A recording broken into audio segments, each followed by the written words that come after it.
Chapitre 26. Une réforme indispensable. Ésaïe prédit en ces termes la réforme du jour du repos qui devait s'accomplir dans les derniers jours. Ainsi parle l'Éternel, observez ce qui est droit, et pratiquez ce qui est juste, car mon salut ne tardera pas à venir, et ma justice à se manifester.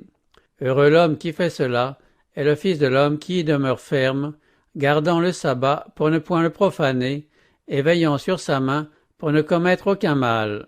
Les étrangers qui s'attacheront à l'Éternel pour le servir, pour aimer le nom de l'Éternel, pour être ses serviteurs, tous ceux qui garderont le sabbat pour ne point le profaner, et qui persévéreront dans mon alliance, je les amènerai sur ma montagne sainte, et je les réjouirai dans ma maison de prière.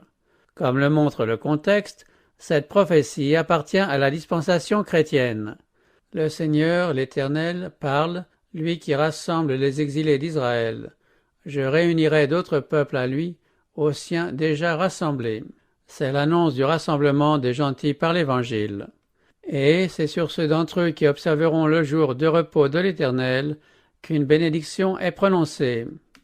Ainsi, l'obligation du 4e commandement va plus loin que l'époque de la crucifixion, de l'ascension et de la résurrection du Christ. Elle embrasse le temps où les serviteurs de Dieu annonceront la bonne nouvelle au monde entier. Par la plume du même prophète, le Seigneur donne cet ordre, lis le témoignage et scelle la loi parmi mes disciples. Le sceau de la loi de Dieu se trouve dans le 4e commandement. Seul entre les 10, il renferme le nom et les titres du législateur. Il le proclame créateur des cieux et de la terre, et montre ainsi que Dieu seul a droit à notre soumission et à notre adoration. En dehors de ce précepte, rien dans le décalogue n'indique de quelle autorité la loi émane. Or, la loi divine, ayant été privée de son sceau lorsque le sabbat en a été éliminé par l'autorité du pape, les disciples de Jésus sont invités à rétablir ce sceau en rendant au jour de repos du 4e commandement sa place légitime comme mémorial du Créateur et signe de son autorité. À la loi et au témoignage. Entre les doctrines et les théories contradictoires qui abondent, c'est la loi de Dieu seule qui décide infailliblement. C'est par elle que toutes les opinions, toutes les doctrines et toutes les théories doivent être jugées. Si l'on ne parle pas ainsi, dit le prophète, il n'y aura point d'aurore pour le peuple. Cet ordre est aussi lancé. Crie à plein gosier, ne te retiens pas, élève ta voix comme une trompette, et annonce à mon peuple ses iniquités, à la maison de Jacob ses péchés. Ce n'est pas un monde méchant, c'est celui que Dieu appelle mon peuple, qui est repris pour ses transgressions. Le Seigneur dit encore, tous les jours ils me cherchent, ils veulent connaître mes voies, comme une nation qui aurait pratiqué la justice et n'aurait pas abandonné la loi de son Dieu. Il s'agit de personnes qui se croient justes et qui semblent s'intéresser vivement au service de Dieu, mais la censure sévère et solennelle de celui qui sonde les cœurs leur apprend qu'elle foule aux pieds ses divins préceptes. Et le prophète précise comme suit le commandement qui a été abandonné. Les tiens rebâtiront sur d'anciennes ruines, tu relèveras des fondements antiques, on t'appellera réparateur des brèches, celui qui restaure les chemins, qui rend le pays habitable. Si tu retiens ton pied pendant le sabbat, pour ne pas faire ta volonté en mon saint jour, si tu fais du sabbat tes délices, pour sanctifier l'Éternel en le glorifiant, et si tu l'honores en ne suivant point tes voies, en ne te livrant pas à tes penchants et à de vains discours, alors tu mettras ton plaisir en l'Éternel. Cette prophétie s'applique aussi à notre temps. Une brèche a été faite à la loi de Dieu, quand Rome a changé le jour du repos. Mais le temps de la restauration de cette institution divine est maintenant venu. Il faut que la brèche soit réparée et que les fondements antiques soient relevés.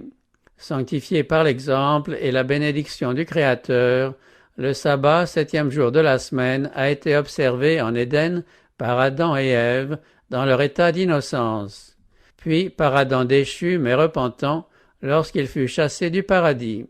Il a été observé par tous les patriarches, depuis Abel jusqu'à Noé le juste, et le fut au temps d'Abraham et de Jacob. Au cours de la captivité en Égypte, un grand nombre de membres du peuple élu perdirent la connaissance de la loi de Dieu au milieu de l'idolâtrie générale. Puis, lors de la délivrance d'Israël, pour lui faire connaître sa volonté immuable et le porter à lui obéir à toujours, Dieu proclama sa loi devant la multitude réunie au pied du Sinaï, au milieu de scènes d'une impressionnante grandeur. Depuis ce temps-là jusqu'à maintenant, la loi de Dieu et le 4e commandement ont été connus, conservés et observés sur la terre. Bien que l'homme de péché ait réussi à fouler aux pieds le jour choisi de Dieu, il a toujours été honoré, même dans les jours les plus sombres, par des âmes fidèles qui vivaient à l'écart du monde. Depuis la Réforme, chaque génération a connu des observateurs du 7e jour. En dépit des moqueries et de la persécution, un témoignage constant a été rendu à la perpétuité de la loi de Dieu et à l'obligation sacrée du jour de repos de la création. Ces vérités, telles qu'elles ont été présentées dans le 14e chapitre de l'Apocalypse, en rapport avec l'Évangile éternel, caractériseront l'Église de Jésus-Christ au moment de son retour. Voici en effet le résultat de la proclamation du triple message. C'est ici la persévérance de ceux qui gardent les commandements de Dieu et la foi de Jésus. Or, ce message est le dernier qui sera donné au monde avant le retour du Christ. Aussitôt après la proclamation de ce message, le prophète voit le Fils de l'homme venir dans la gloire pour recueillir la moisson de la terre. Les fidèles qui accueillaient la lumière sur le sanctuaire et l'inviolabilité de la loi de Dieu furent remplis d'admiration et de joie en voyant la beauté et l'harmonie de ces vérités. Impatients de faire part au monde chrétien de leur précieuse lumière, ils s'imaginaient qu'ils seraient reçus avec enthousiasme. Mais ces vérités, qui les eussent mis en désaccord avec la société, furent mal accueillies par un grand nombre de ceux qui se disaient disciples du Christ. L'obéissance au 4e commandement exigeait un sacrifice que la majorité n'était pas disposée à consentir. En entendant présenter les droits du 7e jour, plusieurs raisonnaient de la façon suivante: nous avons toujours, de même que nos pères, observé le dimanche. Un grand nombre d'hommes excellents et renommés pour leur piété l'ont aussi observé et sont morts en paix. S'ils étaient dans la bonne voie, nous y sommes aussi. L'observation de ce nouveau jour de repos nous brouillerait avec le monde et nous priverait de toute influence sur notre entourage. Que peut faire un petit groupe d'observateurs du 7e jour contre tout un monde d'observateurs du dimanche? C'est par des arguments du même genre que les Juifs tentaient de justifier leur rejet de Jésus.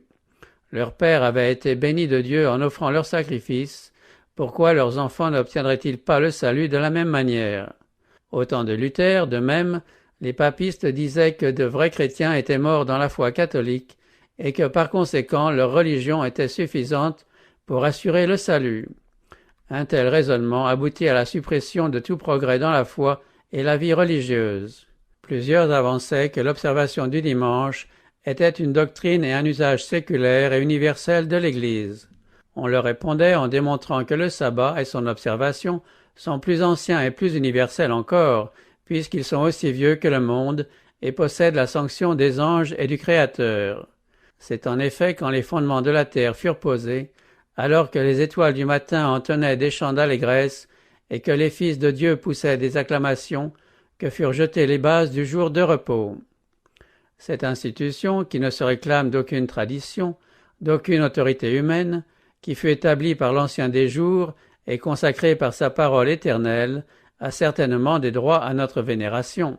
Lorsque la réforme du jour du repos fut publiquement présentée, des pasteurs en renom s'efforcèrent de calmer les consciences inquiètes en tordant le sens des Écritures. Et ceux qui ne sondaient pas le Saint-Livre pour eux-mêmes acceptèrent volontiers des conclusions conformes à leurs désirs.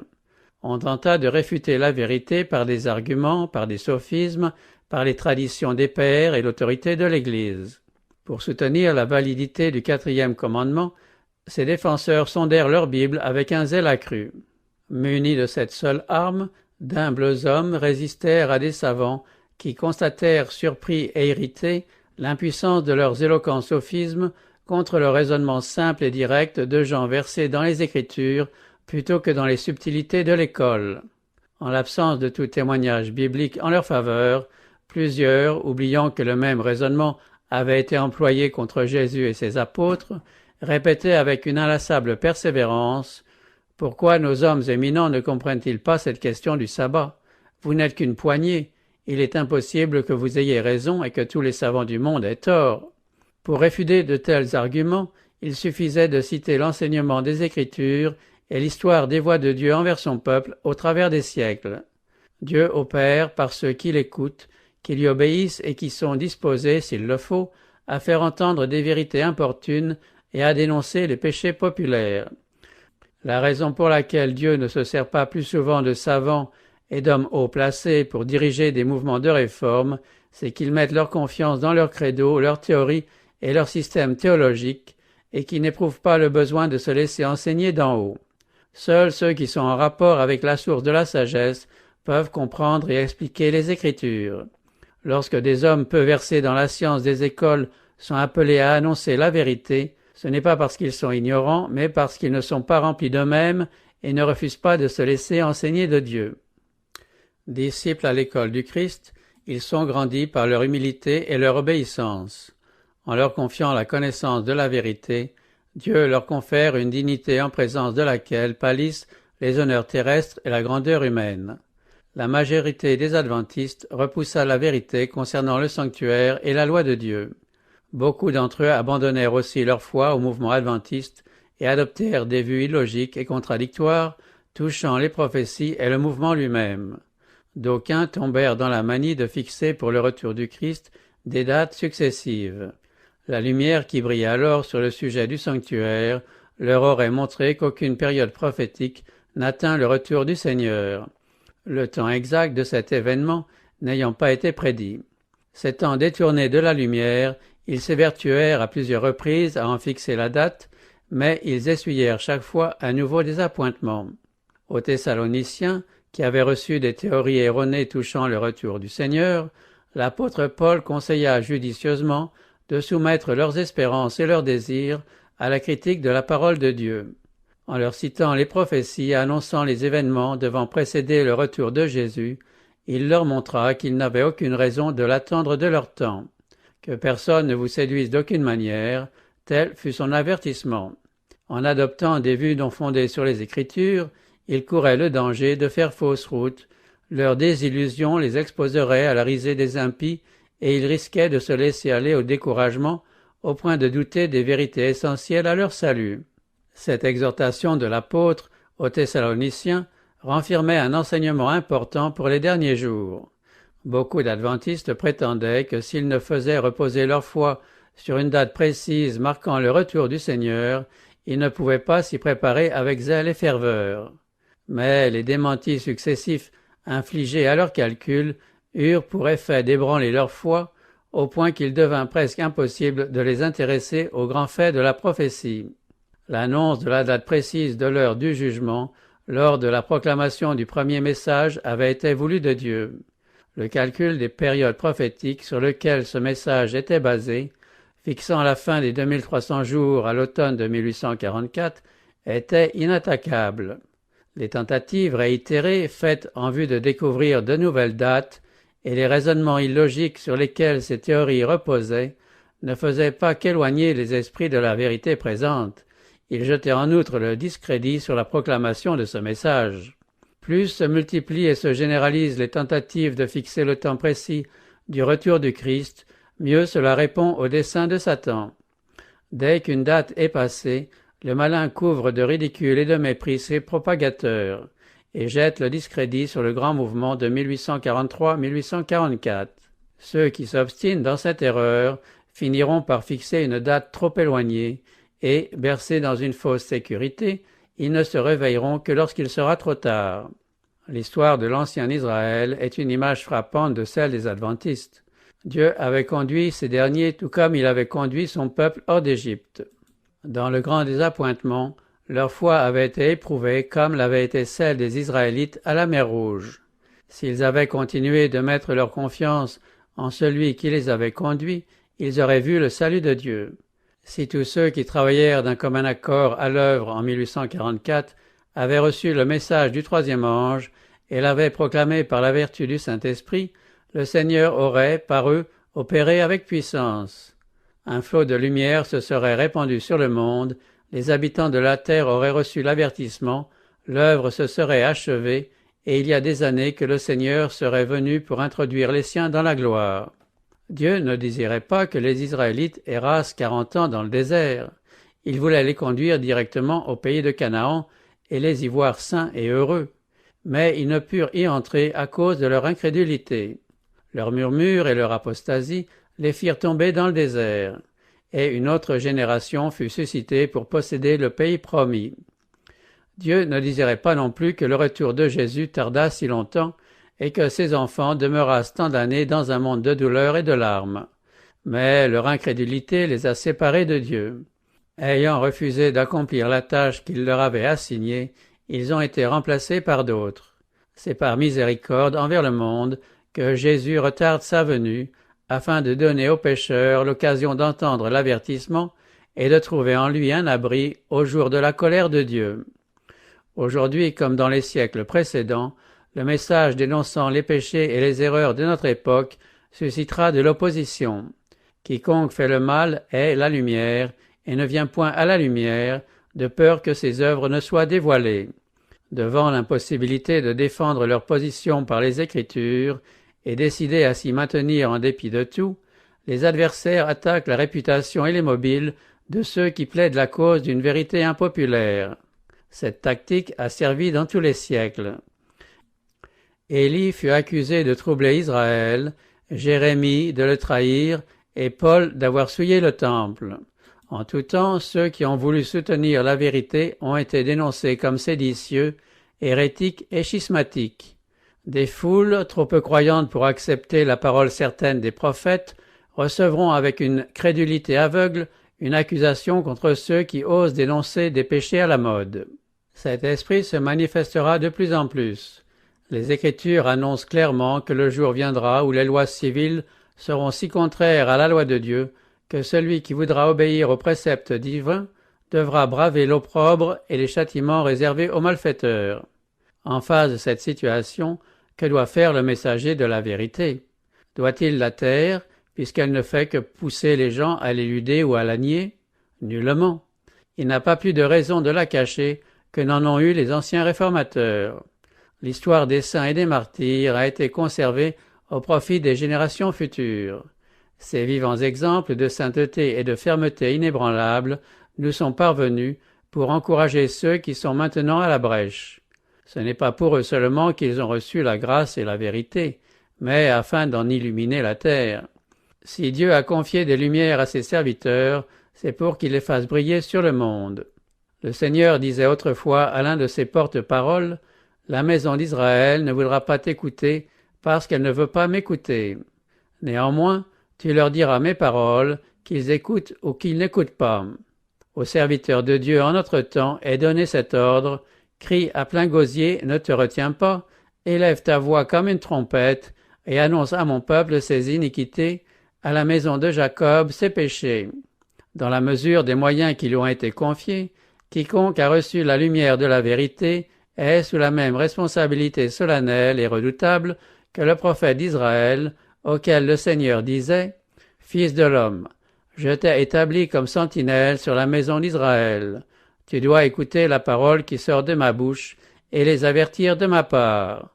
Quand je dis au méchant « Méchant, tu mourras », si tu ne parles pas pour détourner le méchant de sa voie, ce méchant mourra dans son iniquité, et je te redemanderai son sang.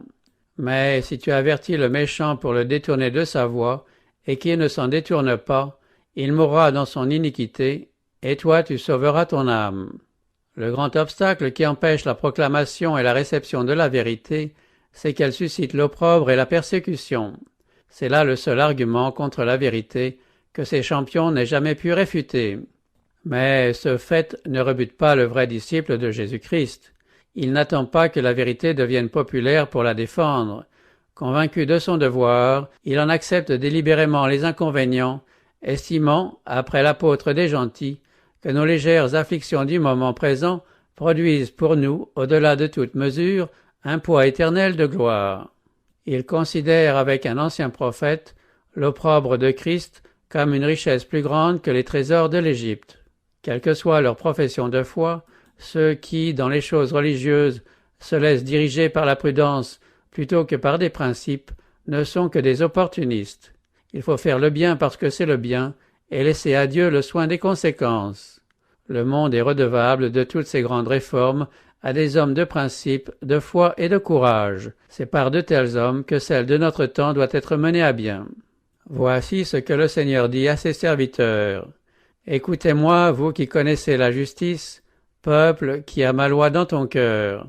Ne craignez pas l'opprobre des hommes, et ne tremblez pas devant leurs outrages, car la teigne les dévorera comme un vêtement, et la gerce les rongera comme de la laine. Mais ma justice durera éternellement, et mon salut s'étendra d'âge en âge.